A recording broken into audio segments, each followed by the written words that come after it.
Hello everybody, thanks for joining me again. Well, I'm down in Brixham Harbour this morning and just waiting for the sunrise. The sun is coming up behind me over the houses and shining across the harbour onto the houses beyond. Just touching the top of the houses now and the church in the background. I haven't filmed anything much lately. Been very busy at work. Also, we've become grandparents for the second time, and camera-wise, I'm trying something completely different. I'm actually out today with a Canon AE1 Program, which is a probably 40-year-old film camera. Got a few lenses with me: a 50mm, a 28, and a 70 to 210mm. Now, I've been able to fit all those in just one bag of my pockets. They're quite well made, quite heavy, but they're quite small. So no huge camera bag this morning. The other thing to say is I haven't picked up a film camera in probably 20 to 30 years, so this is a bit of an experience, not being able to just fire off lots of digital shots and look at the photos straight away. So I'm having to use this thing a bit when I'm taking photos. Now, I'm using a roll of Ilford FP5 Plus this morning, which those who are into their analogue photography will know that's for black and white film. So this scene looks lovely and colourful, but I'm looking at it in terms of light and dark. That's why I'm waiting for the sunlight on those houses. I want to contrast those with the sky behind. So we'll hang around and see what we can find. So this is what I'm taking photos with. At the moment I've got the 28mm lens on because of the wide angle shot I need across the harbour there. And at the moment I'm trying out the program mode. So the AE1 Program was, I think, probably the first film camera to have some, what back then were fully automatic modes. Now obviously the ISO is dictated by the film that you put in. I've got HP5 in at the moment, which is ISO 400, but the rest of the exposure triangle can be taken care of with the shutter speed here and the aperture ring on the lens. But both of these have an automatic or a program mode, so both of those can be controlled by the camera. Now obviously in a low light like this morning I might have problems with both if I just do that, but not knowing what this camera will do, I'm going to try that for the next few shots and see what we come up with. I think the other thing I should say is this is only the second roll of film I've put in the camera. So the last one was a Ilford FP4 Plus, again black and white, and I've taken some photos from around the harbour. But what I did notice is with the black and white film I really need some bright lights to get some really nice contrast and get the best out of this camera. Now with FP5 being a higher ISO, I might be able to use it in a bigger range of lights, certainly, maybe, and hopefully this early morning, but I might come down later on today to see what else I can get. Also conscious as I'm watching as well, as the sun is going up behind me. I can't see it yet, but it's also dipping behind some clouds, so the light is coming and going. So I might start by taking a photo before the sun is fully on the houses. Composition wise, I've got a 28mm lens on a 35mm camera obviously, so I'm not going to get this whole panorama in as I would with my digital camera. I could probably take 5 or 6 shots, stitch them all together. I've got just one shot at a time, and I won't be seeing the film back from the developers for a little while. So, going to compose a shot including the church and the golden hind over there. Try and arrange the boats in the foreground here in a sort of pleasing manner. Let's see what we get. Well, I don't think this is a bad start. Quite a pleasing composition. I like how the larger yacht on the left catches your eye and then your eyes led across the other boats up to the Golden Hind on the right hand side. Also there's a little bit of definition in the sky. I see some cloud, but I was already losing those. As for the film itself, let's compare this with the FP4 that I took earlier.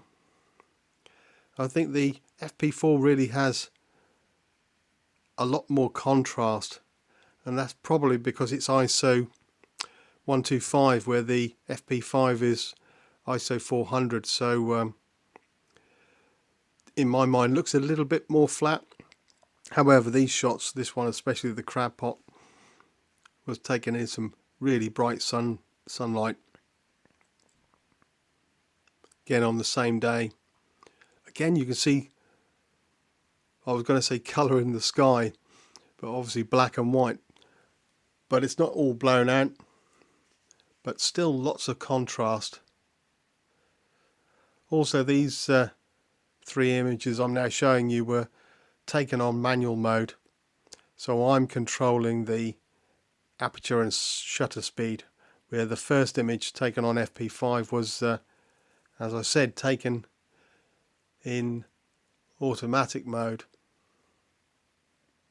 This one looking out across the water, again lots of contrast,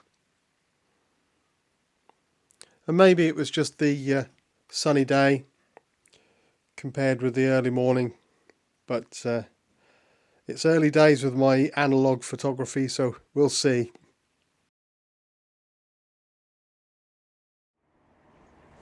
It's turning into a lovely morning here, although it is a bit chilly with a bit of an easterly breeze coming off the sea.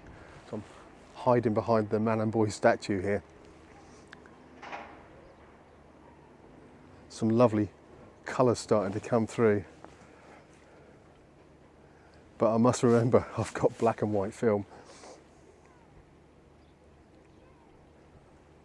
Hopefully these shots will still look good, but I must remember that I'm looking for contrast, not colour. And there was plenty of contrast, as you can see. And remember, I was using the Canon in its program mode, so it was deciding how to expose the shot by controlling the aperture and shutter speed. And I don't think it's done a bad job. As I said, I'm taking all these shots in the program mode just to see what the camera is capable of. But I think next time I will start to use the manual mode. Unfortunately, as I'm hanging around for the sun to go on the houses opposite, the clouds are now disappearing. So not got that contrast I wanted between the houses and the sky. What I'm hoping to do is burn through a whole 36 roll of film. I'm on about shot 14 at the moment. I've started off in manual, but the last film, the FP4 I filmed the whole thing over maybe 3 or 4 months. I was really taking my time trying to get some really nice shots. But unfortunately, by the time I got to processing a film, I had no idea what the settings I used. So most of it was manual. With a few programs, automatic mode sort of interspersed. Now, I have no idea what the program mode is capable of, so from shot 10 I'm just filming in program mode, and we'll send the film off and see what we get. And then the next time, maybe what I'll do is take a notebook with me and make a note of all the shots I take.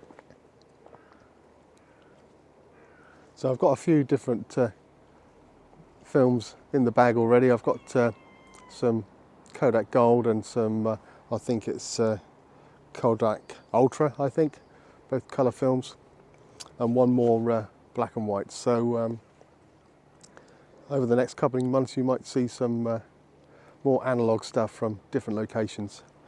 One I'm thinking of is Paynton seafront. Maybe the pier would probably look nice in colour.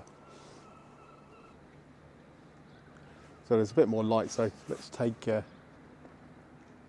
some shots, shall we? I've remembered to wind it on, turn the camera on. Lots of different things to remember when you're shooting manual. I can see through the lens, and there is a light meter in it which is telling me that in program mode it's giving me f11. I can't see the shutter speed, but if it's too slow to hand hold, it should flash at me. Okay, focus on the buildings.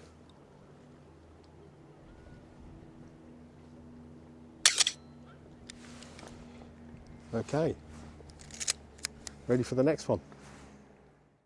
Well, I really like the composition here. Those wooden supports in the bottom left point towards the light, and your eye is led almost clockwise around from the wooden supports to the yacht and into the buildings, and the exposure is really good.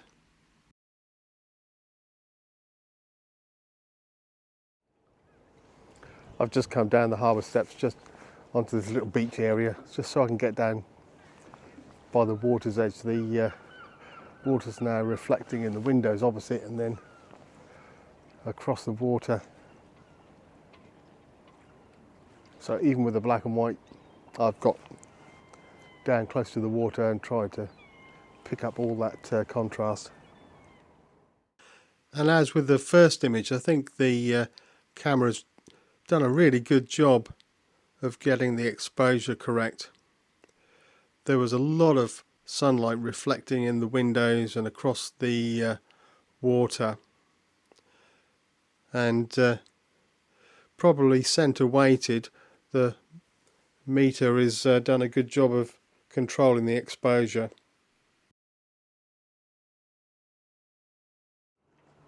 Okay, I think I'm going to call it a morning. That cloud I was hoping for behind the houses is well and truly gone. So I'm not going to waste any more images, but I think I'll have a quick look around the town and see if I can get any more shots. Well, I did have a walk around the harbour area later in the day when the sun was much higher, and I came up the steps, as you can see, to try and get a vantage point down on the harbour.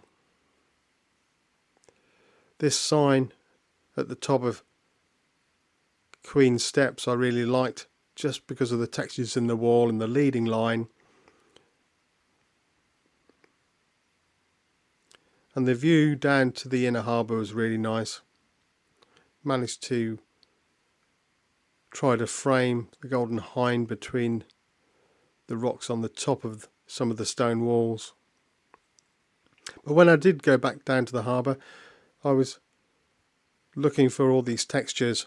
It was very bright by this point, and you can see the net's really nice here leading towards the boat. These steps really stood out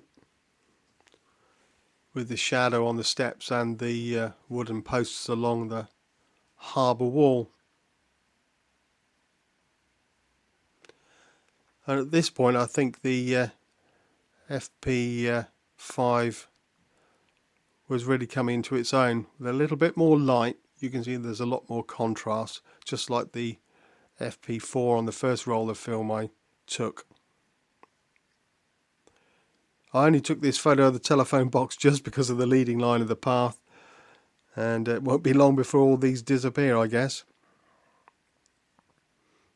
And lastly, I just like this arrangement of boats and the reflections in the water. Anyway, that's enough. for today, I think.